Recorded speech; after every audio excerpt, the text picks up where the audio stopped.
여러분 안녕하십니까. 아침의 매일경제 이상훈입니다. 또 몸싸움 국회였습니다. 지난 금요일 선거법을 처리할 때 모습인데 이젠 놀랍지도 않다고요. 이런 반응하시기도 하군요. 그런데 말이죠. 오늘 그 이상의 모습을 보게 될지도 모릅니다. 바로 공수처법 처리가 예정돼 있기 때문인데요. 이럴 때 말이죠. 유튜브처럼 노란 딱지라도 붙일 수 있었으면 딱 좋겠습니다. 오늘은 12월 30일 월요일입니다. 먼저 신문 일면 기사부터 전해드리겠습니다. 매일경제 일면입니다.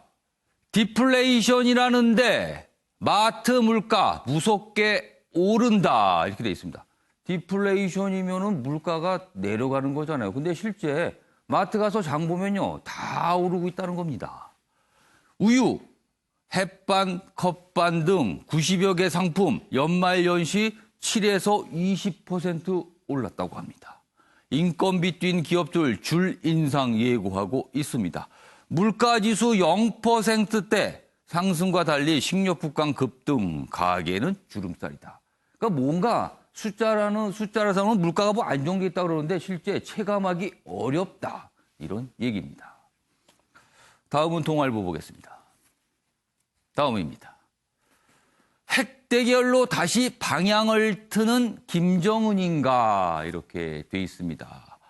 북한이 지금 노동당 전원회의라는 걸 하고 있어요. 우리로 치면은 국정 전반에 대해서 논의하는 자리가 되겠죠. 근데 거기서 보면은 미국과의 관계에 대한 얘기가 있습니다. 전략적 지위 강화, 핵 개발 재개 시사한거 이렇게 해석이 되고요. 미국 국가안보보좌관은요. 북한 위협적 조치 취하면 적절히 대응하겠다. 이렇게 돼서 뭔가 맞서는 모양새입니다. 오늘 아침에도요. 새로운 소식이 좀 들려왔습니다. 자, 이번엔 서울신문 보겠습니다. 이쪽입니다. 공수처법 오늘 표결 예정입니다. 변수는 있습니다만 일단 예정돼 있습니다. 권은희 수정안이 변수다. 4+1 공조 흔들. 148석이 돼야 과반이 돼서 통과가 될 수 있거든요. 근데 이 숫자가 혹시 안 나온 거 아니냐. 어제 좀 이런 얘기가 있었어요. 그리고 검경 수사권 조정안은 3달, 3일에 상정하기로 했다. 이런 내용도 담겨 있습니다. 마지막으로 조선일보 보겠습니다. 20년 테크 기업들이 70년 미국 패권 잇는다. 이렇게 돼 있습니다. 얼마 전까지 미국의 제조업이 경쟁력을 잃었다, 무너졌다 이런 얘기가 나왔었는데 안 그렇습니다. 왜냐면요. 바뀌었거든요. 이런 테크 기업들이 미국 경제를 끌고 있다는 겁니다. 여기 보시면 우리가 잘 알고 있는 기업들입니다. 여기 보면 페이스북, 그다음에 구글, 알파벳 이 지주회사죠. 그리고 아마존, 애플, 마이크로소프트 엄청난 IT 기업들인데 구글, 아마존 등 빅5 시총은 5조 달러. 경제력 3위인 일본의 GDP와 비슷하답니다.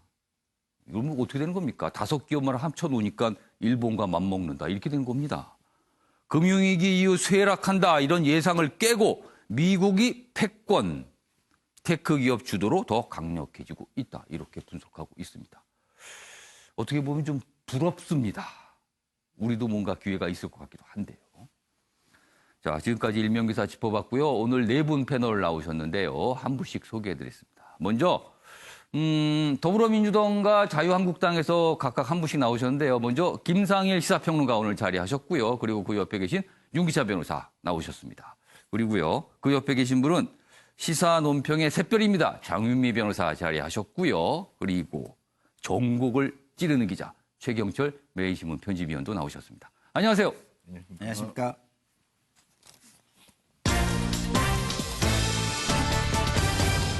오늘 다룰 주요 이슈를 정리했습니다. 아침을 여는 키워드인데요. 화면 봐주시죠. 첫 번째 키워드는요. 생일맞이입니다. 북한과 관련돼 있습니다. 그리고 생일이 언급됩니다. 몇 가지 날짜 얘기가 있어요. 두 번째 키워드는요.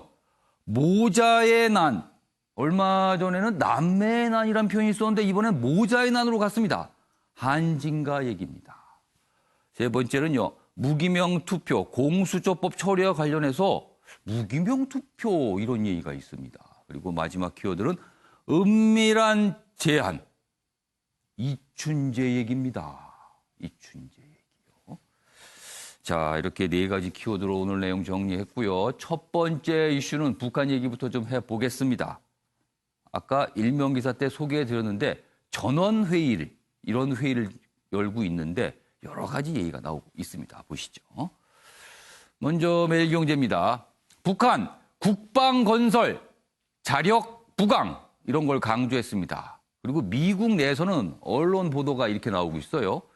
1월 8일이나 2월 16일에 도발을 할 것이다. 1월 8일은 김정은 위원장 생일. 그리고 2월 16일은 김정일 생일입니다.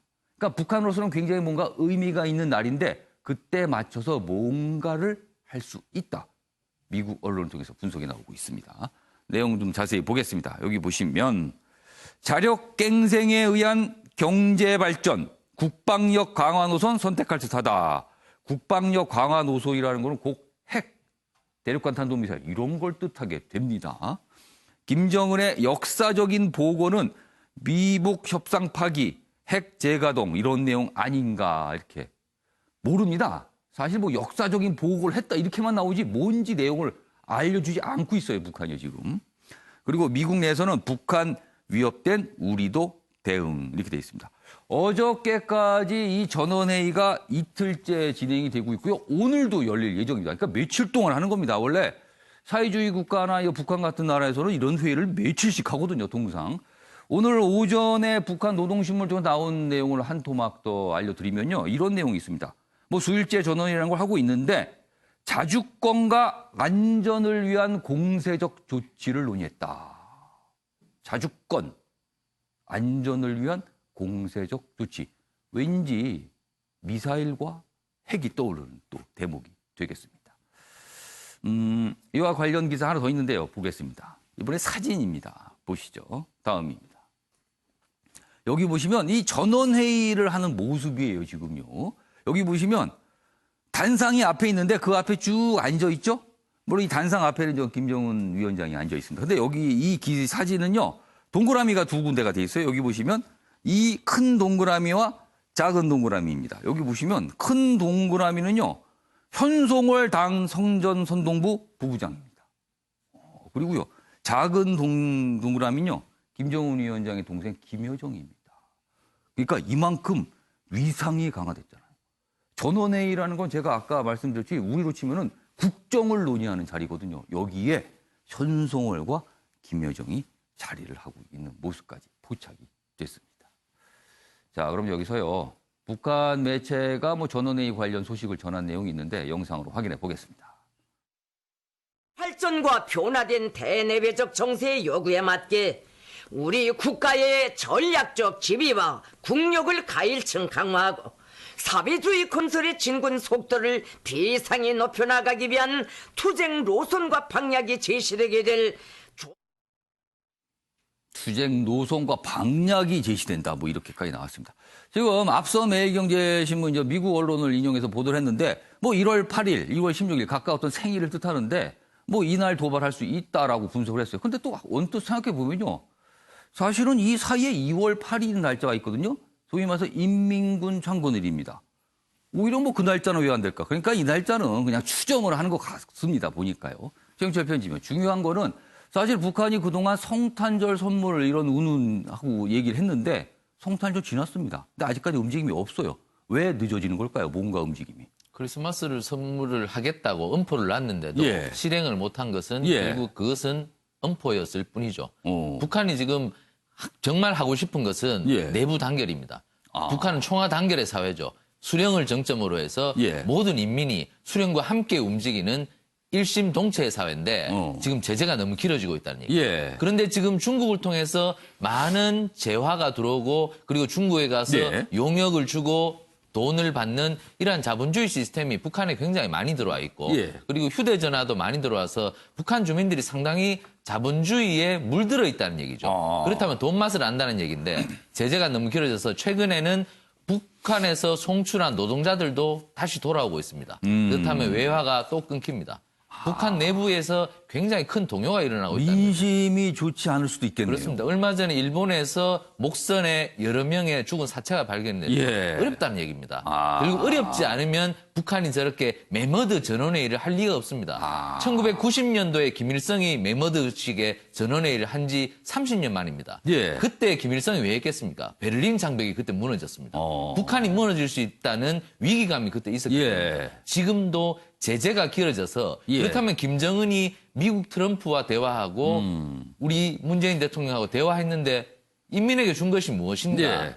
당연히 비판이 나오겠죠. 예. 그 길을 장악하기 위해서 김정은은 새로운 카드로 인민의 총화 단계를 다시 내세운 것이다. 결국 외부의 위협을 카드로 예. 내면서 인민들이 단결하여서 미제를 예. 무찌르자는 북한의 고전적 수법이 다시 나온 것이다.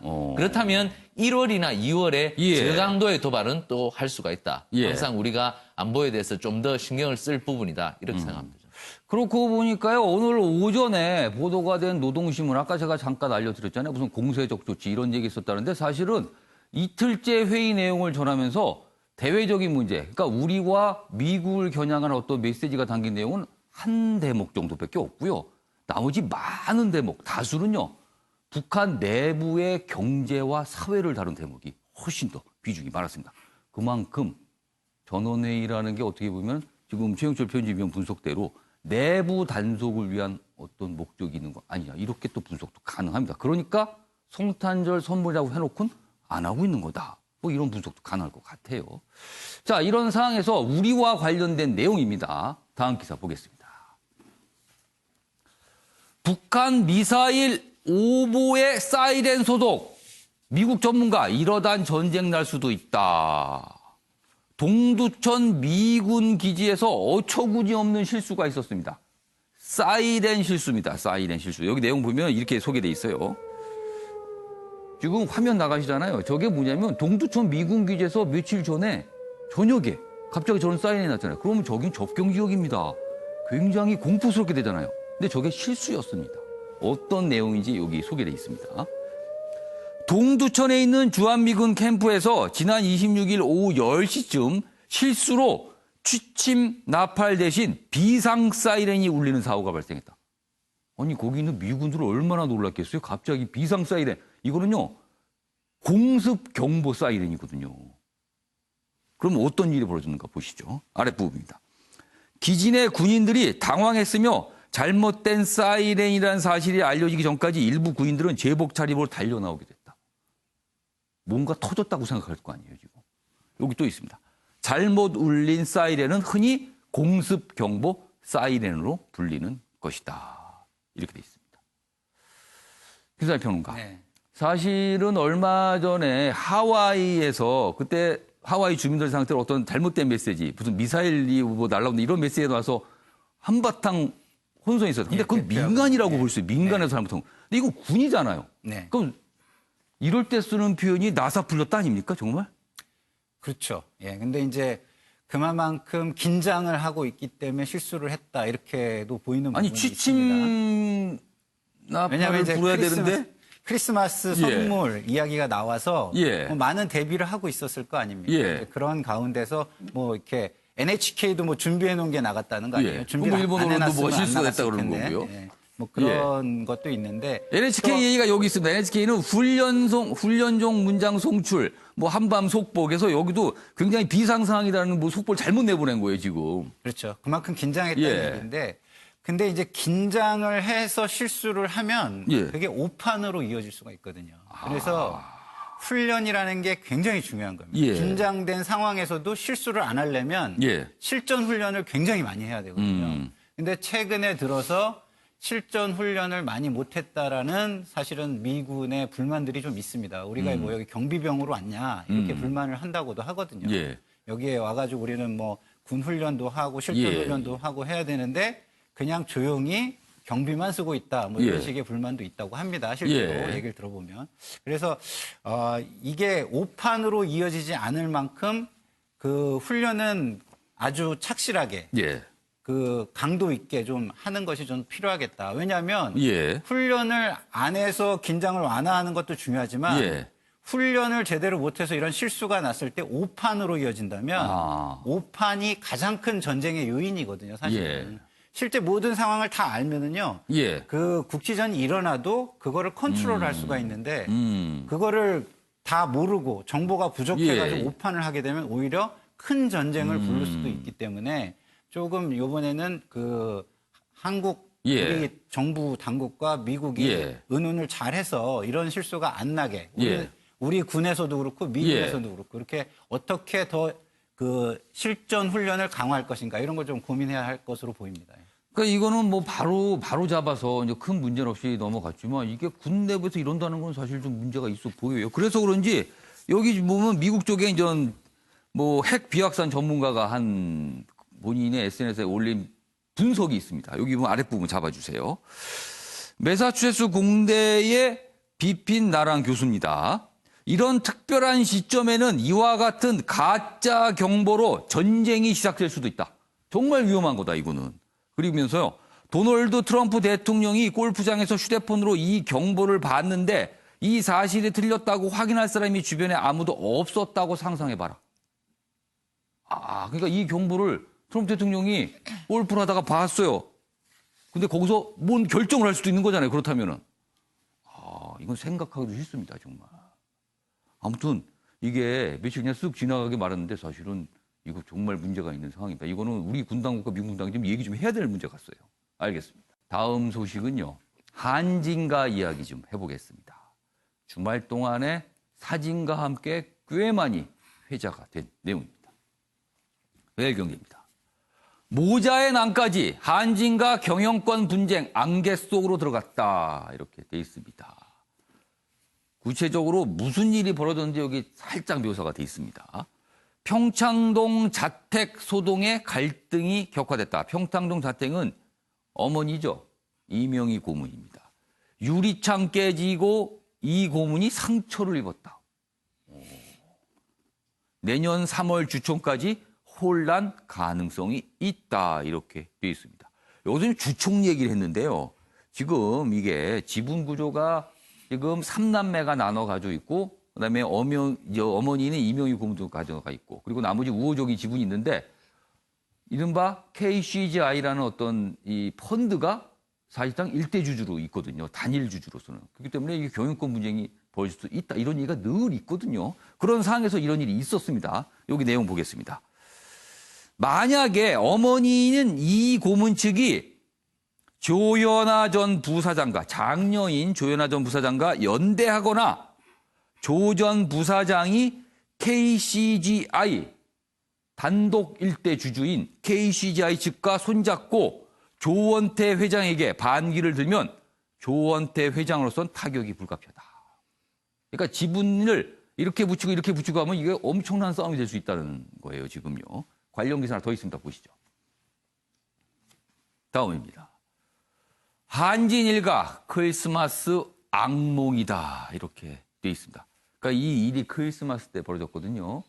우선요, 여기 사진 좀 잡아주실까요? 여기 보세요.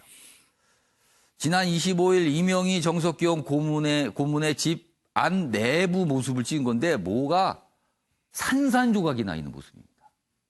깨진 거죠. 여기 보면 조금 더 설명이 돼 있습니다. 엄마 집 찾아간 조원태 회장, 조연아 경영권 제동 화재 나오자 쇠꼬챙이로 유리창 도자기를 부쉈다. 그러니까 본인을 도와주지 않는다. 왜 누나 편에 섰는가? 뭐 이런 다툼이 벌어진 걸 추정되고 있어요. 재벌에 대한 여론 악화로 이어질 수도 있다. 이렇게 돼 있습니다. 지금 이런 일이 벌어지면요. 여기 보면 또 설명이 돼 있습니다. 이 경영권에 관련해서. 조 전 부사장, 그러니까 조연아 전 부사장 측은 KCGI와도 대화할 수 있다. 그러나 막상 이 KCGI는 가족 간 분쟁에 끼어들고 싶지 않다. 이렇게 된 겁니다. 그래서 향후 이 KCGI의 이 지분 향배가 굉장히 중요한 역할을 할 수 있다. 그럼 변수가 두 개가 있는 거예요. 어머니인 이명희 고문의 지분, 그리고 이 펀드의 지분이 과연 누구의 손을 들을 것인가. 이게 관건이 되는 겁니다. 자, 그럼 여기서요. 관련 영상 확인해 보겠습니다. 소동이 있었던 거는 맞는 것 같고요. 네. 따지려고 뭐 갔다 이런 거는 아니고, 자연스럽게 이제 뭐 여러 가지 얘기하시다만 뭐 그런 일이 좀 벌어진 것 같아요. 가족들만 모인 것으로 알고 있으며 사진이 어떤 방식으로 공개됐는지는 저희도 확인할 수가 없습니다. 가족 간에 화합을 해서 그래서 회사를 지키는 것이 가장 큰 목적이라는 것을 항상 말씀을 하셨습니다. 그거를 바탕으로 저희 그 가족들과도 지금 그 많이 협의를 하고 있고 뭐 합의가 완료됐다고 그 말씀을 못 드리지만은 그 지금 뭐 아주 잘 진행되고 있는 것 같습니다. 그래서 네, 장유미 변호사. 네. 대기업 총수 일가 내에서 벌어졌던 일입니다. 어머니와 아들 간에 굉장히 불미스러운 일이잖아요. 그런데 대개 이런 일이 있으면 이거는 그냥 가만히 드러나지 않거나 아니면 먼 훗날 나오거나 이런 거거든요. 근데 이거는요, 벌어지자마자 바로 공개가 됐어요. 이게 왜 외부로 알려졌을까요? 아무래도 다분히 의도는 좀 있다고 봐야 될 것 같습니다. 그렇다면 이 뭐 사진이나 어떤 이런 예. 사실관계들이 외부로 드러났을 때 이익을 얻는 측이 누구일 것인가 좀 헤아려 본다면 그럼 지금 상황에서는 누가 이게 공개가 된 상황에서 누가 이익을 얻는 거니까? 아마 조현아 전 부사장 측이 예. 아닐까 싶습니다. 왜냐하면 바로 그 이틀 전에 아버님의 유훈을 조원태 이 현 회장이 따르지 예. 않고 있다. 가족 경영, 가족과의 화합을 이제 회사를 경영하는 데 있어서 큰 가치로 내세우라고 했지만 예. 전혀 받아들이지고 있지 않다라고 공개적으로 변호인을 통해서 불만의 목소리를 냈었습니다. 예. 그렇다면 어쨌든 균열이 있었던 것이고 조현아 전 부사장 측으로서는 본인의 어떤 측근들이 예. 요직에서 다 물러나게 되고 이 회사에 있어서 수족이 잘려나간다고 생각을 했을 겁니다. 예. 아마 계속해서 시간을 두고 어떤 식으로 경영을 하는지 지켜보다가 이제 내년 주총 3월을 앞두고 예. 시간이 많지 않다라는 판단을 내린 것 같고요. 결국 조원태 회장 같은 경우에 크리스마스 날 예. 그것도 자신의 자녀들을 동반하고 어머님을 찾아간 자리에서 약간 행패를 부렸다라는 이미지는 기업을 경영하는데 결코 좋지 않게 반영될 것 같습니다. 완전히 마이너스일 거기 때문에요. 예. 어쩌면 그래서 이제 이명희 고문이 예. 조현아 전 부사장의 편을 들어주고 있는 것이다라는 게 이 사실이 외부에 알려짐으로써 예. 계속 나오고 있는 것 같습니다. 지금 이런 상황이 되면 사실상 이른바 이제 재벌에 대한 사회적인 인식이 더 나빠지게 되잖아요, 사실은. 네. 이런 일이 벌어지면은. 그런 것까지 하면 다른 대기업 입장에서 또 굉장히 엉뚱하게 부담스러울 수도 있을 것 같아요, 지금요, 보면은. 그렇습니다. 어떤 재벌가의 가족 간의 예. 그리고 이게 존속상해로 지금 의율되고 있지 않습니까? 그것도 이제 부모가 아들이 아니라 자녀가 어머니를 그것도 예. 큰아들이 어머니를 상해를 입혔다는 점은 국민 정서상 도저히 좀 용납하기 어려운 부분이 있기 때문에 예. 어떤 조원태 회장 체제를 좀 흔들려는 의도도 없다고 보긴 좀 어려울 것 같습니다. 아무튼 이런 일이 벌어지고요. 또 이게 밖으로 알려지고 사진까지 공개가 되고 이렇게 산산조각 나지고 저렇게 뭔가 부상을 입은 듯한 사진까지 공개가 되고 말았습니다. 윤기찬 변호사. 지금 장윤미 변호사는 지금 이 상황으로 조현아 전 부사장이 굉장히 이득을 볼 것이다. 이렇게 분석을 했어요. 자, 그렇다면 지금 기사에도 몇 대목이 소개가 됐습니다만 조현아 전 부사장이 우호 지분을 확보해서 지분을 좀 늘렸습니다. 그러면은 아무래도 발언권이 커지는 거잖아요, 주총에서. 자, 그렇다면은 조현아 전 부사장의 경영권 참여. 이건 또 좀 생각해볼 문제 아닐까요? 마땅치는 않죠. 왜냐하면 저희가 땅콩 회항 기억하잖아요. 그때, 이른바 대한항공 사태의 시작점이 됐잖아요. 네, 2014년도에 그때 예. 이제 경영에서 물러난다라고 대국민 약속을 했단 말이죠. 아. 그런데 다시 복귀하려는 수순을 밟고 있는 걸로 보이는데 글쎄 이게 지금 법정 상속분대로 지분을 나눠 갖다 보니까 다 6%대, 5%대를 갖고 있어요. 그러니까 다 비슷비슷한 예, 지분을 그래서 확보하게 뭐 됐죠. 실력 행사를 하기에는 서로 간에 되게 치열한 싸움이 될 텐데 그것보다는 이제 기업이라는 게 경영권과 예. 그다음에 이제 소유권이 분리된 상태이기 때문에 예. 이런 상황이라면 오히려 전문 경영인을 내세우는 것이 맞다라고 보여지고요. 그래서 지금 조원태 현재 회장의 경우에는 또 이런 뭐 존속 상해라든가 예. 기타 뭐 난동 이런 부분에 따른 어떤 타격을 또 입었잖아요. 예. 그리고 조현아 부사장은 대국민 약속을 했던 상황이고 예. 그다음에 대한항공 주력 회사인 대한항공의 노조가 또 인정하지 않는 분이고 하기 때문에 실적 부진이 계속되고 있는 대한항공을 살리는 길은 예. 전문 경영인 체제로 가는 것이 맞다. 저는 그렇게 생각을 합니다.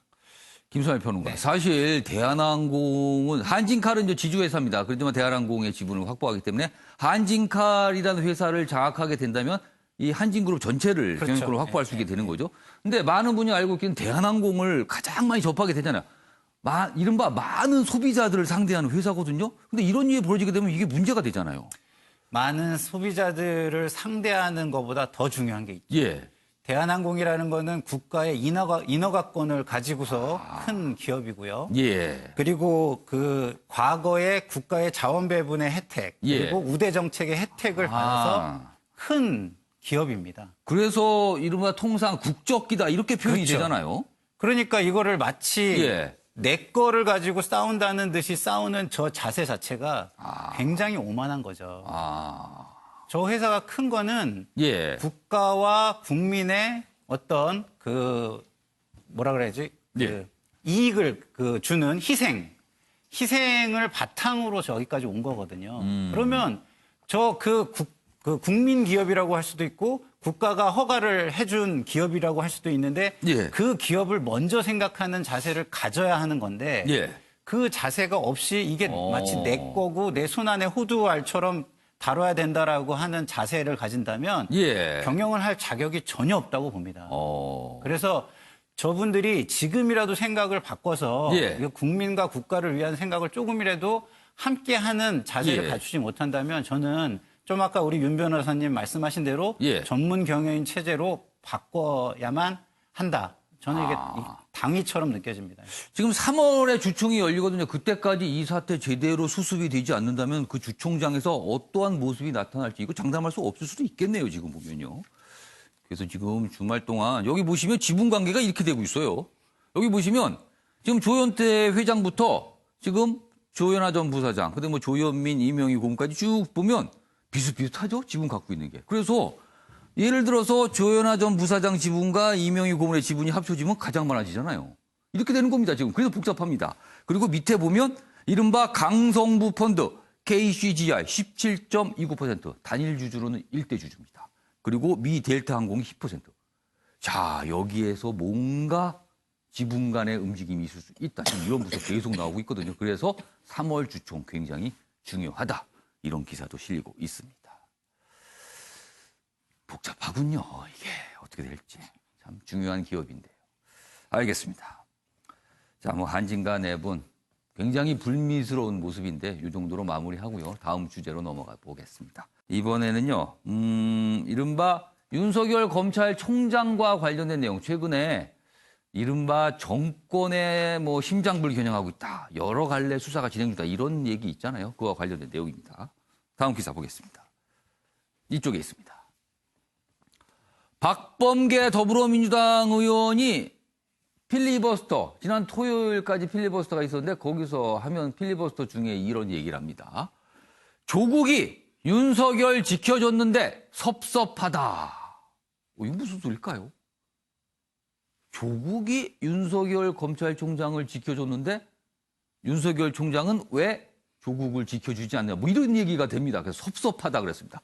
그러자 진중권, 요즘에 진보 논객인데 진중권 교수 지금 진보 진영을 향해서 엄청난 비판을 지금 쏟아내고 있죠. 아마 본인이 이제 교수직 사퇴한다 이렇게 한 이후에 굉장히 여러 가지 비판을 내고 있는데 예정 봐서 수사 접으라는 거냐 이렇게 또 일침을 놨습니다. 여기 보시면 박 의원의 정서적 호소는 감찰 무마 압력 넣은 친문 위한 것 아니냐 또 이렇게 비판을 하고 있기도 합니다. 지금 상황이 좀 묘하게 가고 있어요. 자, 그럼 여기서요. 관련 영상 박범계 의원이 뭐라고 얘기했는지 확인해 보겠습니다. 윤석열 검찰총장의 성격을 너무나 잘 아는 저는 불을 보듯이 빤하게 사표를 낼 것으로 예견이 됐습니다. 그때 조국 서울대 법전원 교수가 저에게 전화가 왔습니다. 어떠한 경우에도 윤석열과 같은 좋은 검사가 사표를 내게 해서는 안 된다는 당부와 부탁이었습니다. 그렇게 지켜진 윤석열 검사였습니다. 그리고 지금 윤석열 검찰총장은 윤석열표 수사를 하고 있습니다. 서운합니다. 서운합니다. 지금 상황이 서운하다고 했어요. 박범계 의원하고요. 윤석열 검찰총장은 사법연수원 23기 동기입니다. 근데 다만 윤석열 검찰총장이 좀 사법시험이 좀 늦게 돼서 나이가 좀 많아서 통상 뭐 형 이렇게 부르거든요. 그래서 저 당시에도 뭐 윤석열 형 뭐 이런 표현이 나왔다 그러고 통상 그렇게 불리는데 박범계 의원이 전체적으로 과거 얘기 이른바 국정원 댓글 사건 다시 조국 당시 교수가 윤석열 검찰총장을 뭐 어떻게 해줘 두둔의 상태로 했는데 지금 너무 서운하다 이렇게 얘기했어요. 최영철 편집위원. 네. 서운하다. 의미 좀 해석해 주세요. 무슨 뜻입니까? 이 서운하다는 건. 윤석열 총장께서 배은망덕하다는 얘기죠. 배은망덕이다. 그렇죠. 결국에 가장 어려울 때 예. 도와줬던 사람들이 여러 명 있는데 예. 그중에 또 대표적인 분이 조국 전 장관인데 그때 이 말을 내가 당신한테 분명히 전했지 않느냐. 예. 그게 박범계 의원님 말씀이신데 예. 근데 국회에서 하실 말씀은 아니죠, 저게. 국회에서 하실 말씀은 공적인 말씀을 하셔야죠. 저건 사적인 말씀이지 않습니까? 그러니까 필리버스터를 뭐 몇 시간씩 하다 보니까 저런 얘기가 나오는 것 같기도 그렇죠. 한데요. 국회의원이라는 것은 헌법기관인데 예. 헌법기관이 선공후사하는 마음을 가져야지 공적인 발언만 국회에서 하시는 게 맞지. 그 어디서 뭐 사표를 내지 말아라 내라 뭐 이런 얘기 사담한 얘기를 갖다가 저렇게 배은망덕하다는 식으로 누군가를 몰아붙인다는 것은 예. 공적인 발언이라고 보기 어렵습니다. 저도 우리 박 의원님하고 식사도 해봤고 아주 예. 반듯한 판사 출신 의원이시던데 예. 그리고 또 여러 가지 뭐 목표라든가 이런 거 말씀하실 때는 굉장히 정의롭다는 인상도 받았는데 예. 국회에서 하신 저 말씀은 국회의원으로서 하실 말씀이 아닙니다. 저건 결국에는 어디 뭐 술집에 앉아서 하실 말씀이지 예. 그걸 어떻게 국민 앞에서 저런 말씀을 하십니까? 지금 진중권 교수님 말씀이 맞은 거죠. 진중권 교수가 지금 가오를 세우면서 지갑을 버렸지 않습니까? 결국 가오를 지키는 국회의원이 되셔야지 왜 가오를 버리고 여기서 약간 저 소고가 나왔습니다. 그렇습니다. 아무튼 왜 뭔가 진영 논리에 몰입하는 예. 그런 국회의원이 되시는지 예. 박 의원님 이번 발언은 조금 사과하셔야 될 발언인 것 같습니다.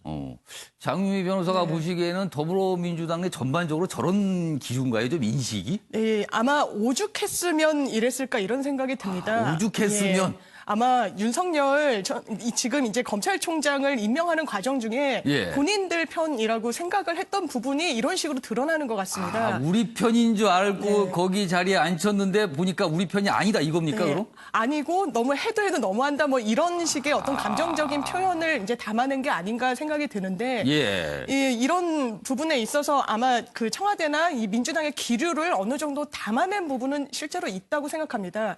그리고 정두원 이제 돌아가신 전 의원께서 윤석열 검찰총장을 임명했을 때 예. 이게 야당의 칼날을 왜 휘두를 것이라고 생각하냐. 이게 여당을 향할 수도 있다라고 뭐 경고성으로 아니면 뭐 이렇게 그렇죠. 전망을 한 적도 있습니다. 예. 이게 지금 가시화되고 있는 부분이 있고 윤석열 검찰총장은 뭐 기사도 이미 나왔지만 예. 평생 1번만 찍었다고 하시는 분 아닙니까? 예. 본인의 정치 성향이 상당히 이제 보수적이라는 걸 이제 공언까지 하셨던 분인데 민주당이 아마 판단 미스를 했다라는 부분을 이제 와서 어느 정도 좀 인정하고 있는 게 아닌가 이런 생각 듭니다. 그러면 아까 마지막에 박범계 의원이 서운하다라고 한 그 뜻은 최경철 편집위원은 배은망덕으로 해석을 해줬고요. 지금 장유미 변호사께서는 실수했다. 이 뜻이 된다는 거네요, 지금. 올해의 대상입니다. 트로피가 있네요. 그러니까 올해 2019년에서 딱 한 가지를 꼽으라면 가장 큰 일 보면 이거였다. 조국 대전이었다. 그런데 트로피 보세요. 반쪽이 났습니다.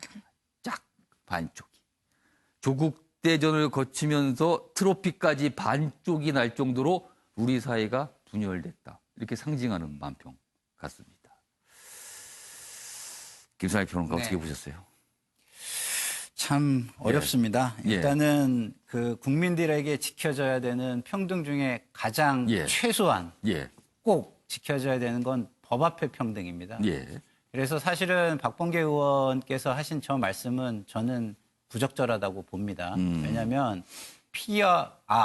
PR을 구분해라 이런 말로 잘못하면 읽혀질 수도 있는 거거든요. 그러나 저도 이제 심정은 이해를 하는 게요. 예. 저게 이제 그 표현이 좀 부적절했지만 그 표현을 좀 바꿨으면 좋았겠지만 예. 하고 싶은 이야기는 이거였을 겁니다. 예.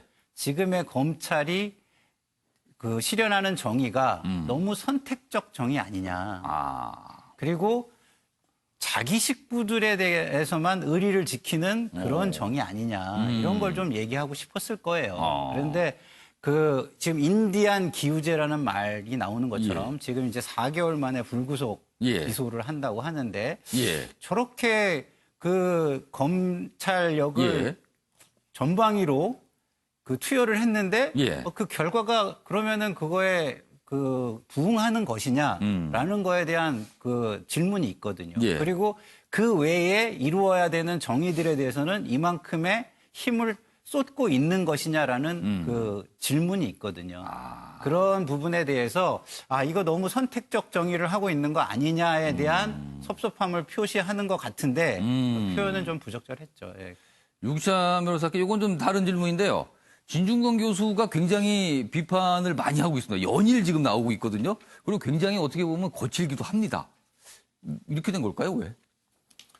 그러니까 진보적 가치가 폄훼되는 것에 대한 반작용이라고 볼 수도 있고요. 그러니까 상식적 기준이 적용되지 않는 예. 진보 인사들의 발언이나 행동에 대한 일침이라고 볼 수도 있고, 뭐 진중권 교수 개인적인 그 영역으로 들어간다면 예. 이제 교수직도 그만두시고 해서 진보적 상징으로 어떤 그 대체 이런 걸 좀 추구하고 있다. 본인 스스로가 어떤 진보의 상징 뭐 이런 느낌을 좀 갖는다는 건가요? 이사장이 갖고 있던 그 몇몇 분이 갖고 있던 예. 그런 어떤 상징성을 본인이 좀 대체하고자 하는 개인적인 욕구도 있지 않나라는 생각을 해봤고요. 근데 그것은 뭐 바람직한 거라고 봅니다. 예. 그런 상징을 추구하는 과정에서 언행이 만약에 진보적 가치에 부합한다면 바람직하다고 보고요. 예. 지금 이제 박범계 의원님의 말씀은 사실은 여권의 그 전체적인 맥락과 같이 봐야 된다고 봅니다. 그러니까 공수처를 만드는 것도 사실은 검찰 개혁이라는 명분 하에 검찰을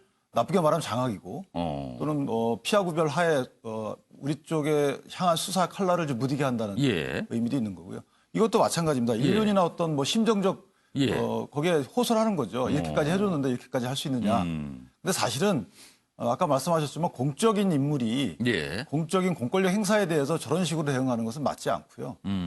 조국 교수에 대한 뭐 수사가 너무 과도했다라고 말씀을 주시는데 이게 시점을 좀 넓게 보면 됩니다. 국정농단 사건 때 철저하게 했잖아요. 근데 지금 철저하게 하면 안 된다는 이유가 뭐고요? 그런 이유가 없는 것이고 국민을 향해서 편파적인 수사를 했다 그러면 깊이 고민해봐야 됩니다. 그런데 사회 지도층에 대해서 철저하게 수사를 했다는 부분을 갖고 너무 철저하다고 비판하는 것은 글쎄요. 이게 검찰권 행사를 왜 그럼 견제하려고 하는지 사회 지도층 인사를 하라고 특수부가 있는 거 아니겠습니까? 그래서 그 부분에 대한 비판은 마음속으로는 애리고 서운하더라도 표출하는 것은 저는 공직자의 자세라고 보지 않습니다. 알겠습니다. 이 말씀하신 특수부는 반부패부로 또 이름이 바뀌기도 했습니다. 이번에는 어제 일요일이었죠. 근데 더불어민주당에서 이른바 영입인사 발표가 있었는데요. 꽤 주목을 받은 인물이 되겠습니다. 보시죠. 매일경제입니다. 눈을 떠요. 전국을 울린 93년생 원종건 여당 영입 2호입니다. 얼마 전에 여성분 한번 1호로 영입이 됐죠. 근데 2호로 이른바 이남자입니다. 20대 남자. 93년생이니까요. 27살. 만으로는 26이 됩니다. 여기 있죠.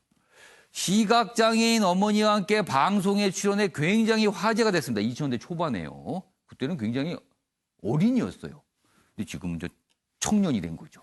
그래서 더불어민주당이 영입을 했습니다. 청년들과 함께 세대교체 이룰 것이다. 이런 포부를 밝히기도 했습니다. 관련 기사 하나 더 있습니다. 보시죠. 다음 기사는 자유한국당 상황과 비교를 한 기사입니다. 여당, 이 남자까지 영입 착착. 20대 남성, 그리고 앞서서는 여성. 그런데 한국당은 영입도 통합도 스톱. 뭐 하는 거냐 이런 지적입니다. 지금요.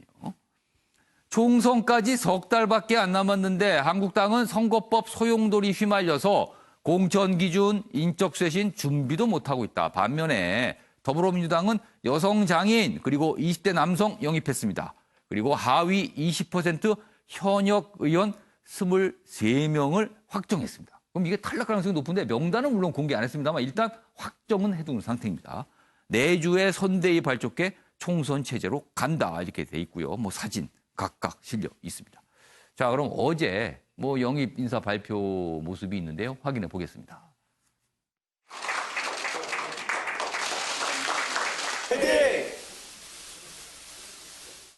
넌 엄마가 널 키운 줄 알지? 세상이 널 키웠어. 이제 네가 세상에 효도해라. 저는 지금까지 우리 사회로부터 받은 사랑을 우리 이웃들에게 돌려드리기 위해 정치를 해보려 합니다. 한참 앞서가는 사람들보다는 조금 뒤처진 사람들을 보다 따뜻하게 보듬는 일, 그것이 정치라고 생각합니다. 2000대 초반에 어머니와 함께 출연해서 엄마 눈이 떴으면 소원이었겠다. 뭐 이런 얘기하면서 많은 국민들한테 굉장한 울림을 줬던 인물이었는데 이제 성장을 해서 청년이 됐습니다. 그 청년을 더불어민주당이 영입을 한 겁니다.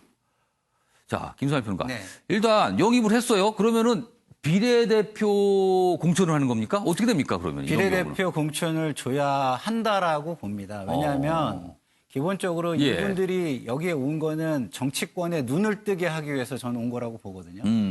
지금 사회 각각의 눈이 감겨 있는 부분에 대해서 예. 눈을 뜨게 해주고 있고요. 예. 특히나 지금 자기만을 생각하는 정치권에 예. 정치가 무엇인지, 정치가 해야 되는 일이 무엇인지에 대한 예. 눈을 뜨게 해주기 위해서 지금 여기에 오신 분들. 예. 근데 만약에 지역으로 나가라 하면 지역의 그 조직부터 해가지고 거기에 세파가 만만치 않아요. 지금 그러면은- 전혀 경험이 없는 상태에서 네. 이게 힘들어지잖아요. 그러면 그냥 불쏘시개로 잠깐 활용했다 이런 비판을 면하기 어려울 겁니다. 그래서 이분들이 어느 정도 자기의 뜻을 펴보게 할 수 있는 데까지는 예. 우리가 뭐 기업을 해도 예. 스타트업 기업이라든가 예, 벤처 예. 기업을 어느 정도까지는 보호해줘야 되는 것처럼 어느 정도 기능을 할 수 있을 때까지는 예. 그 당에서 지원을 하는 게 맞기 때문에 비례 공천을 주는 것이 저는 맞겠다 이렇게 생각을 하고요.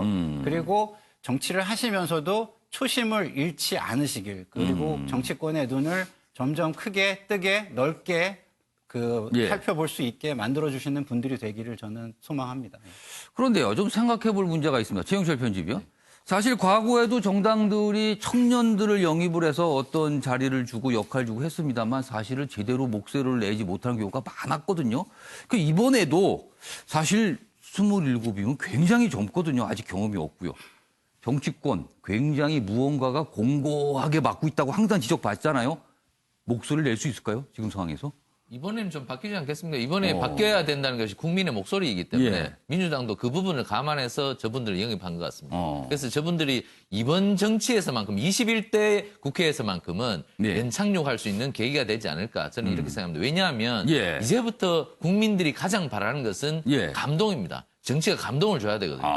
이런 점에서 민주당이 국민들에게 감동을 주려는 노력을 하고 있다. 결국 목소리 없는 목소리를 대변하고 예. 버려진 사람들을 찾아내서 국민들에게 보여주고 이들을 보듬겠다는 예. 의지를 표현하는 것이죠. 이것이 바로 정치의 힘이죠. 예. 이 정치의 힘을 민주당이 보여주고 있는 겁니다. 민주당이 지금 공부를 많이 한 겁니다. 예. 그렇기 때문에 저는 민주당이 굉장히 잘하고 있는 것이라고 생각합니다. 지금 보수 언론도 오늘 한국당을 굉장히 비판했지 않습니까? 예. 민주당 이렇게 빨리 나가고 있는데 한국당은 못하나. 결국 한국당이 못하는 것은 이런 이유죠. 공감 능력이 없는 것이죠. 왜 저런 사람들을 우리가 뽑아야 돼? 우리는 관료들, 판사들, 검사들 이런 사람 뽑아야 되는데. 뭐 우리끼리도 바빠 뭐 이런 거예요? 그렇습니다. 아직도 옛날 생각하고 있는 거죠. 그것은 뭡니까? 결국에는 지금 세상이 바뀌고 있다는 것에 대해서 예. 한국당이 공부를 못하고 있는 거죠. 공부를 안 하는 건지 못하는 건지 모르겠지만 학습 능력이 지금 없기 때문에 새로운 것을 받아들이지 못하고 새로운 카드를 국민에게 보여드리지 못하고 결국에는 감동을 주지 못하는 정치 단체가 되고 있는 겁니다. 정당이 아니고 지금 정치 단체가 되고 있는 겁니다. 예. 결국에는 이렇게 되면 한국당이 내년 4월 총선에서도 좋은 성적표 거두기 힘들지 않을까 저는 이렇게 매우 우려가 됩니다. 최영철 편집위원은 자유한국당을 향해서 학습 능력 자체가 떨어지는 거 아니냐 뭐 이렇게까지 지적해 주셨는데 한국당에 몸담고 계신 윤기찬 변호사께 질문을 안 할 수가 없습니다. 요 기사 보세요. 여당은 착착인데 한국당은 스톱이에요. 일단 착착과 스톱의 차이가 있습니다. 자, 어제 이 영입 인사 소식이 뉴스로 많이 알려진 뒤에 뭐 보수적인 인물들께서는 이런 말씀하시는 분도 있더군요. 쇼는 잘한다 이렇게 비판했는데 그런데요. 돌려 생각해 보면 자유한국당의 경우는 쇼라고 지적을 하지만 이런 쇼조차 못하고 있다. 또 이런 말도 나오거든요. 윤기찬 변호사 어떻게 생각하세요? 뭐 저는 쇼라고 생각하지는 않습니다. 예. 이번 영입 인사는 상당히 고민하에 예. 적절한 인물을 영입했다고 보고요. 그러면은 한국당 입장에서는 좀 아픈 겁니까, 저 모습이? 아쉽습니다. 저희가 사실은 영입을 해야 될 분이었던 걸로 보이는데 뭐 영입을 못했던 것은 아차 싶을 수도 있겠네요, 좀. 예, 그러니까 사실은 정당의 예. 정당을 중심으로 해서 정치가 움직이다가 실제 정당의 색깔이 그대로 투영되는 정책으로 나오지 않기 때문에 예. 실제 사람 중심으로 바뀌어야 된다고 저도 생각을 합니다. 사실 선거 때는 정책도 중요하지만 그 인물이 누군가에 따라서 보여주는 게 있거든요. 또 그러니까 금방 말씀하신 것처럼 어머니가 각막도 이식 제공 받으셨기 때문에 예. 기증 받으셨기 때문에 사회로부터 어떤 큰 도움을 받았고 예. 사회에 효도하겠다는 말이 이제 가장 가슴에 와닿거든요. 그래서 이런 인물들이 나와서 본연의 정치 활동을 하는 것이 맞다고 보고 예. 한국당의 경우는 사실은 이제 수세적인 입장이다 보니까 예. 준비를 덜 했던 건 맞아요. 사실은 뭐 선거법 개정을 막는 것이 급선무였고 또 워낙 여당 입장에서는 헌법적 가치나 아니면 정세에 맞지 않는 예. 이런 뭐 공수처를 추진하고 이런 것들을 막다 보니까 여력이 없었던 건 맞지만 한편 보면 예. 다음 그 21대의 어떤 정치 세력 판도를 위해서는 좀 영입이나 이런 부분도 상당히 힘을 기울였어야 되는데 예. 이 부분도 아쉬움이 많다. 다만 말씀하신 것처럼 예. 공감 능력이 떨어지는 건 아닙니다. 왜냐하면 한국당 내부에서도 예. 의원들이나 여러 가지 분들이 이런 말씀 많이 하시는데 예. 그것이 이제 실적으로 이어지지 않고 있는 것이다. 이것만은 말씀드리고 싶습니다. 그러면은 마음은 있는데 준비를 못 하고 있다 이렇게 되는 겁니까 지금? 그 부분은 지도부도 반성할 필요가 있어요. 그러나 좀 올해 뭐 내일 하루 남았는데요. 일단 올해는 뭐 딱히 한국당에서는 무슨 모임이 없으니까 이 기사는 스톱이라고 묘사를 좀 하고 있습니다. 자, 이번에는 오늘 예상되는 상황을 좀 짚어보겠습니다. 국회입니다. 공수처 법안이 오늘 본회의에서 표결에 붙여질 예정입니다. 일단은 예정입니다. 뭐 만약에 변수가 생길 수 있지만요. 그 기사 보겠습니다. 매일경제입니다. 공수처법 무기명 투표를 할 땐 통과 장담 못한다. 이탈표의 촉각 이렇게 돼 있습니다. 뭐가 어제 사실은요 각 당이 기자간담회를 자청해갖고 공수처법에 대해서 엄청나게들 설명을 했습니다. 뭐 오랫동안 당마다 했기 때문에 사실 그 내용 다 들으려면 엄청난 시간이 또 걸리기도 했어요. 여당 30일 오늘 본회의에서 마무리. 과반인 148표 확보는 걱정 없다 이렇게 얘기를 하고 있습니다. 그러니까 걱정 없다라고 강조하는 거 보니까 진짜 걱정이 좀 되니까 그렇게 강조를 하겠죠, 사실은. 걱정 안 되는데 뭐 걱정된다 안 된다 왜 얘기하겠습니까? 질문도 많이 나왔기 때문에 그랬습니다. 야당은요. 무기명 투표 요구서 제출. 민주당은 무기명 투표 반대 입장. 그러니까 이 공수처 법안에 대해서 무기명으로 투표하자는 거예요. 원래 이런 통상 법안은 기명 투표. 누가 찬성했는지 반대했는지 알려지거든요. 그런데 이거를 찬반을 누가 했는지 모르게 그냥 무기명으로 숫자만 나오게 하자. 이렇게 한국당은 주장을 하고 있어요. 공수처법 반대한 김동철 의원. 친문 홍위병들이 문자 폭탄을 나한테 보내고 있다. 또 이렇게 또 불만을 표시하기도 했습니다. 관련 기사가 하나 더 있는데요. 보겠습니다. 다음입니다. 어제 상황을 또 묘사하고 있어요. 한국당 4+1 공조 흔들기다. 여당 일부 이탈에도 과반 확보 무난하다. 한국당은 이 공조 깨야 된다 흔들고 있고요. 여당은 끄떡없다 이런 겁니다. 지금 여기 보시면 더불어민주당과 자유한국당의 약간의 어떤 어제 내놓은 목소리가 있어요. 최대 166명까지 확보가 가능하다. 표 계산해보니까 이렇게 계산을 합니다. 그래서 한국당 이런 내용을 주장을 합니다. 더불어민주당이 비례민주당 만들 것이다. 그러면서 군소정당들 결국 들러리만 서는 결과 되니까 공수처법 이거 협조할 필요 없다. 뭐 이렇게 나가는 거예요, 지금. 그리고 여기 뭐 바른미래 김동철 의원 모여 있는데 친문 문자 폭탄 이 얘기를 뭐 홍위병에 비유하기도 했습니다. 그런데요, 어제 중요한 얘기 어떻게 보면 이게 또 싸움이 될 수도 있는데 심재철 자유한국당 원내대표가 이런 주장을 또 내놓습니다. 보시죠. 군소 야당이 석패율제를 포기하는 대신 심손정박, 심상정, 손학규, 정동영, 박지원의 지역구에 민주당 후보를 내지 말라고 요구했다는 제보를 받았다. 민주당 그리고 군소여당 당연히 사실 무근이다 펄쩍 뛰었죠. 이렇게 만약에 이런 주장을 하는 거는 뭐 공조를 깨기 위한 목적인 것 같기도 해요. 그런데 아무튼 이런 다툼도 좀 있었습니다. 그럼 여기서요 관련 영상 확인해 보겠습니다. 정의당과 바른미래당 손학규파 민평당, 대한신당 추진파는 석패율제를 포기하라는 민주당의 요구를 들어준 대신 심손 정박이 출마하는 지역에 민주당 후보를 내지 말아달라는 주문을 했다는 정보가 있습니다. 이런 얘기가 사실인지 아닌지 당사자들이 분명하게 밝힐 것을 요구합니다. 완전한 허구입니다. 하루 앞으로 다가온 공수처법 본회의 처리를 저지하기 위해 어떻게든 4+1 협의체에 균열을 가해보려는 심재철 대표의 불순한 가짜뉴스 의도는 잘 알겠지만 국민을 상대로 거짓을 전하며 정치적 혼란만을 가중시키는 행위일 뿐입니다. 참으로 무책임합니다. 공조를 흔들려는 자유한국당, 그리고 그럼에도 끄떡 없다고 강조하는 민주당. 지금 이런 상황이 어제 벌어졌어요.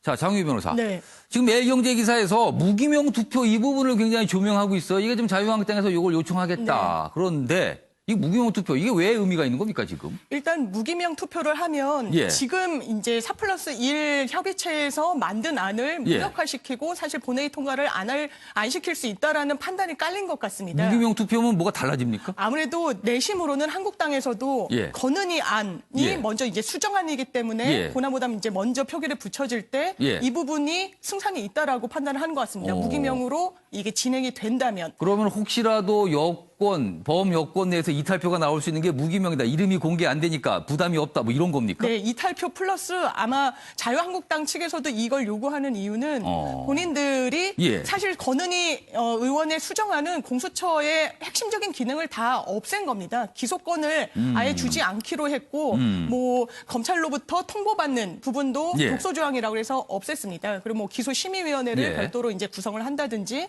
이런 부분 때문에 사실상 공수처가 핵심적인 이제 수사나 기소권을 가진 기관으로서 거듭나는 거를 좀 막은 부분이 있고 예. 그렇다면 이 수정안에 대해서 먼저 표결을 하게 되니까 무기명으로 하면 이게 승산이 있다라고 전략적 판단을 하는 것 같은데 이렇게 되면 안 될 것 같습니다. 여기까지 지금까지 논의를 해온 그 과정 중에 그리고 그 결론으로서 공수처법 4+1 협의체에서 논의가 됐고 예. 검찰에서 지금 24조에 대해서 독소조항이라고 얘기하지만 예. 지금 당시 논의 협의체에 참여했던 의원들이 예. 검찰과의 조율이 있었다고 이야기를 하고 있는 부분도 있습니다. 그렇기 때문에 이렇게 정치적인 어떤 꼼수를 부릴 게 아니라 이 부분 민주당이 자신하고 있지만 예. 한편으로는 또 긴장된다고 얘기하고 있습니다. 표 단속에 상당히 나설 걸로 보이는데 예. 권은희 안은 그리고 무기명 투표 자체를 할지도 의원들이 투표로서 이걸 그 판가름을 내기 때문에 예. 아마 무기명 투표 되지 않을 거고 저는 공수처법이 통과될 가능성이 좀 높다고는 봅니다. 그러니까 지금 여기 기사에 보면요. 무기명 투표를 그것도 법안처럼 본회의에 표결에 올려서 그게 통과가 돼야 무기명 투표를 하는 거거든요. 근데 그 무기명 투표를 할지 말지를 기명 투표로 결정을 한답니다. 그러면은 무기명 투표 하자고 찬성한 사람이 누군지 드러나게 되는 거잖아요. 그럼 이게 뭐 그게 되는 거네요. 보니까 결국은. 그래서 이 사실은 무기명 투표 요구안이 올라가지만 이게 관철되기는 어렵다. 민주당도 반대하고 있다. 그래서 이건 일단 뭐 어제 카드로 한번 뭐가 나온 거다. 이렇게 뭐 설명이 좀 돼 있습니다. 자, 그럼 권은희 수정안 잠깐 지금 장유희 변호사가 말씀하셨는데 어제 권은희 의원이 공수처법 수정안을 냈거든요. 그러면서 설명한 게 있습니다. 확인해 보겠습니다. 주요국의 공직자 비리 수사 기구와 공수처법을 비교를 해보면 수사 기소권을 같이 행사하는 공수처도 유일합니다. 그렇기 때문에 상정된 고위공직자 비리수사처 법안은 수정될 필요가 있습니다. 지금 보시면 공수처법안 내용이 많이 담겨 있고요. 또 복잡하기도 합니다. 근데 아주 단순하게 말씀을 드리면요. 공수처라는 게 새로 생기는데 기존에 검찰이 갖고 있었던 권한을 상당 부분 공수처가 가져가게 되느냐 아니면 너무 마주 가져가면 안 되니까 웬만큼만 가져가냐 뭐 이런 다툼일 수도 있어요. 간단하게 말씀드리면요. 자, 윤기찬 변호사. 장유희 변호사가 아까 말씀하신 것에 대한 의견 있으면 말씀하시고요. 오늘 표결 전망하신다면 어떻게 보시는지 그것까지 좀 해설해 주세요. 일단 무기명 투표에 대해서는 원내 교섭단체가 합의하면 되는 거고 표결까지 하지 말자는 합의 안 될 것 같은데요. 예를 들어서 뭐 예. 합의를 하면 왜냐하면 지금 여당 입장에서도 4+1 안이 원안에 비해서 상당히 좀 위헌적 요소가 많다. 예. 여기에 여당 의원들도 공감하는 분들이 있다 이렇게 저희는 예. 알고 있고요. 예. 그런데 여당 입장에서는 이제 공천 시즌이기 때문에 공천권을 갖고 있는 당 지도부에 반기를 들기 어렵다. 그래서 당론으로 결정하기보다는 투표를 하되 무기명 투표라. 지금은 이제 전자투표로 기록 표기를 하잖아요. 다 정광판이 이름이 다 뜨거든요. 나옵니다. 그거 하지 말고 무기명 투표를 하자는 제안이고요. 공수처법 관련해서는 실제 그 특별검사 임명에 관한 법률에 다 거의 있는 내용입니다. 그래서 그 제도를 운영하면 되지 공수처를 새로 만들 필요 없는 거고 말씀한 거와 같이 이제 사실 뭐 예. 보고 의무, 통보 의무를 하지만 보고 의무 같은 경우에는 공수처 구성원들이 다 해봐야 65명입니다. 수사관까지 하면 예. 65명이 2,000명 검사, 10,000명의 검찰 인력 또는 13만 명 내지 11만 명의 경찰 인력이 인지한 이런 그 고위공직자 관련 범죄 첩보를 예. 다 받아가지고 예. 다 처리 못해요. 그럼 본인들이 선별해야 되거든요. 예. 그럼 선별 기준이 뭐냐? 이것은 아마 나름 피하 구별을 하지 않을까라는 게 이제 우려되는 점 중에 예. 하나예요. 그렇다면 예. 굳이 그렇게 할 필요 없이 감사원에 수사 의뢰하든가 국회에서 수사 의뢰하든가 이렇게 예. 의뢰하는 것만 처리해도 그 제도적 취지에 맞다라고 보는 것이 좀 개정돼야 된다 이런 방향인 것 같습니다. 그래서 고위공직자에 예. 대해서 수사가 철저히 진행되는 이 와중에 예. 고위공직자 수사를 철저히 한다고 저렇게 만드는 것은 검찰로 하여금 고위공직자 수사를 하지 못하도록 또는 경찰로 하여금 고위공직자 수사를 하지 못하도록 예. 하는 거다. 예. 이런 게 국민적 시각이에요. 그래서 이 부분은 법령에 반영돼야 된다고 생각합니다. 오늘 표결 전망은 어떻게 보세요? 무기명으로 가면 근데 무기명 안 될 것 같은데. 무기명 안 돼도 지금 예. 이제 권은희 안이 수정안이 마지막에 제출됐기 때문에 예. 그것부터 표결하거든요. 예. 근데 사실은 조금 한 7, 8명이 부족한 건 현실이에요.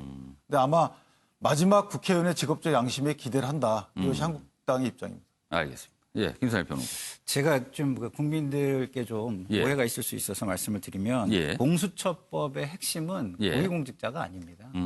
그동안 제19 감싸기에 열을 올렸던 검찰과 법원, 예. 경찰입니다. 아. 고위공직자들이 이제 사법당국. 예, 사법당국이에요. 아. 그러니까 그동안 그 자기들에 대해서 예. 너무나 나약한 그 무딘 칼날을 그 들이댔던 예. 검찰과 법원, 예. 그다음에 경찰, 고위경찰 예. 그것도에 대한 것이라는 걸 좀 말씀을 드리고 싶고요. 예. 그렇기 때문에 법 취지는 저는 상당히 좋다라고 예. 저는 생각을 합니다. 근데 이제 문제는 여기 있어요. 제가 예. 좀 우리 당의 쓴소리 고언을 좀 드리고 싶은 건 뭐냐면 예.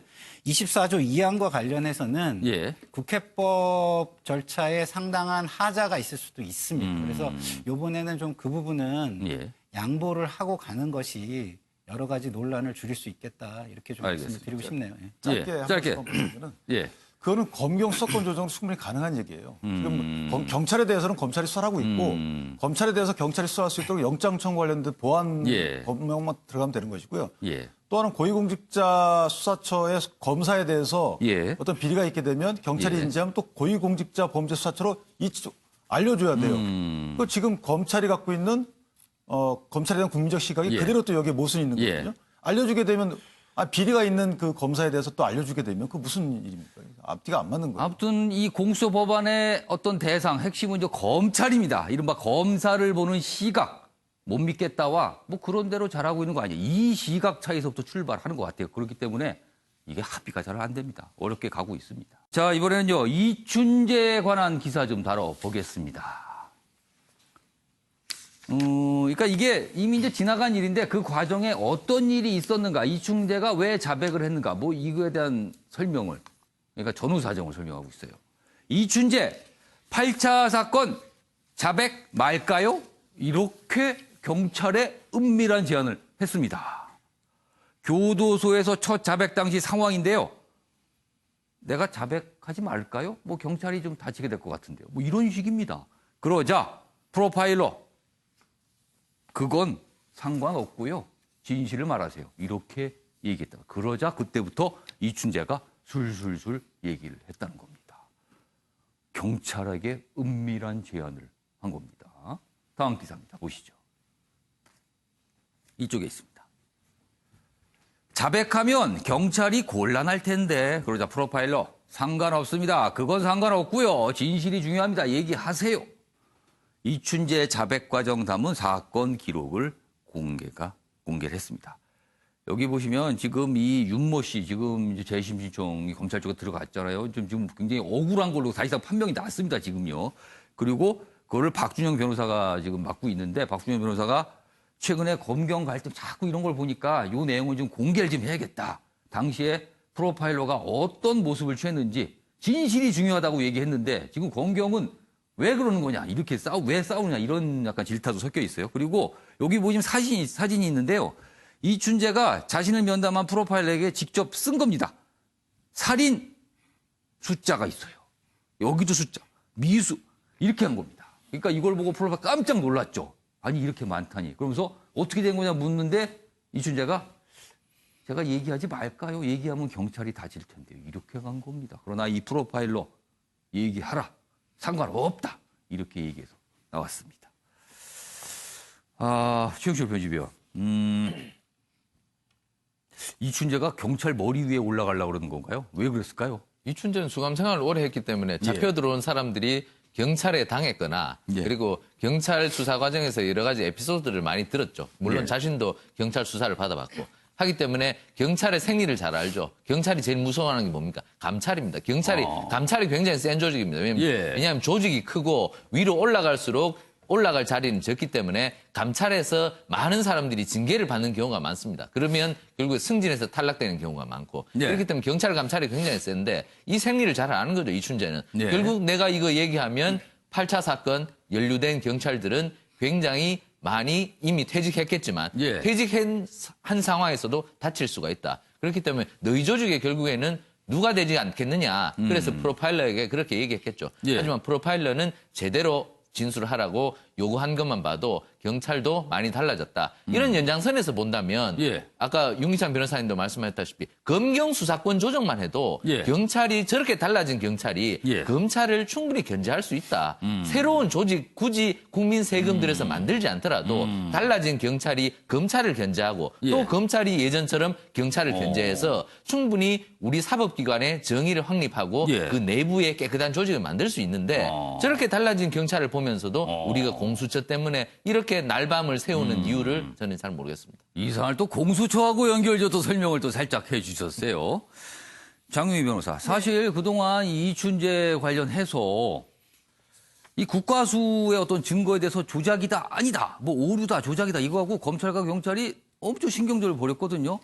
그런데 사실 이 프로파일러의 한마디, 이춘재가 그런 식으로 은밀한 제안을 하니까 그건 상관없고요. 자, 검찰과 경찰 모두 지금 그거는 상관없고요. 진실만이 중요하다. 이런 자세 지금 가져야 될 것 같은데요, 왠지.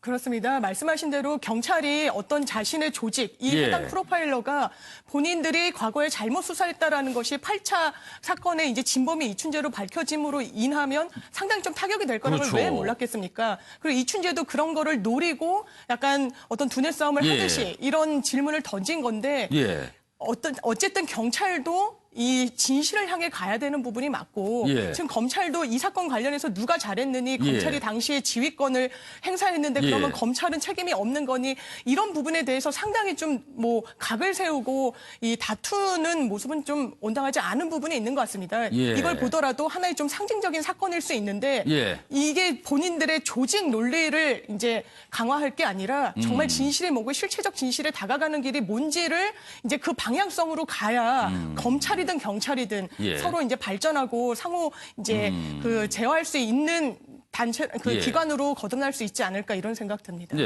제가 우려가 돼서 짧게 하나만 좀 말씀드리고 싶은데요. 저 프로파일러 대단하세요. 그리고 제가 진짜 박수 쳐드리고 싶은데 프로파일러 한 명이 경찰이 달라졌다는 걸 규정할 수 없고요. 윤석열 총장 한 분이 검찰이 달라졌다는 걸 규정할 수 없습니다.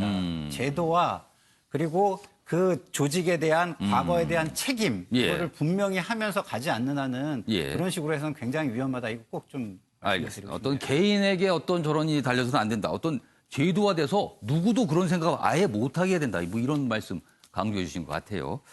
자, 이번에는요. 사진 맞히기입니다. 지금 사진 한 장을 소개할 텐데요. 그 안에 빈 곳이 있습니다. 여기 보시면 많은 분들이 뭔가 조문을 하는 모습이잖아요. 근데 여기 사진이요. 원래 있는데 저희가 지금 가렸습니다. 과연 어떤 사진이 여기 담겨 있을까요? 지금 사람들이 조문하고 있어요. 지금 연말인데요. 올해 있었던 어떤 일과 관련될 수 있어요. 그런데 어떤 사진이 앞에 놓여 있고 많은 분들께서 이렇게 꽃을 놓고 조문을 하는 모습이거든요. 자, 요거 어려울 수도 있는데 생각나시는 대로 말씀해 주세요. 먼저 최영철 편집위원, 여기 어떤 사진이 들어갈 것 같아요?